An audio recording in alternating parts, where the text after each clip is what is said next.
अस्सलाम वालेकुम दोस्तों, क्या हाल है जनाब? ठीक ठाक। मैं अभी आपको अपने एक नायाब जोड़े का शौक़ करा रहा हूँ। ये जौन सीरी टेडी मादी और इसके साथ मगर कबूतर है और ये इनके बच्चे हैं साथ।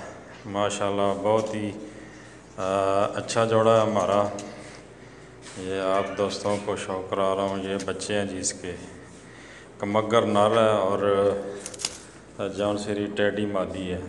माशाल्लाह ये इनका ज़ीरा बच्चा परसों निकल गया था गलती से, तो पूरा दिन खज्जल ख्वार हो के ये घर नहीं छोड़ा इसने। ये देखें जी, अभी छोटे छोटे बच्चे हैं, आंख के रिंग भी बने हुए हैं माशाल्लाह। ये ग्रे रिंग देखें छोटे तिल के पास, लाल डोरा है इसमें।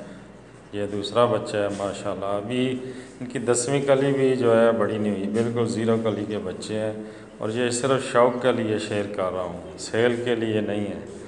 माशाल्लाह ये बहुत ही नायाब जोड़ा है हमारा। ये जनाब शौक़ करें और माशाल्लाह बहुत ही अच्छे रिज़ल्ट वाला ये जोड़ा है।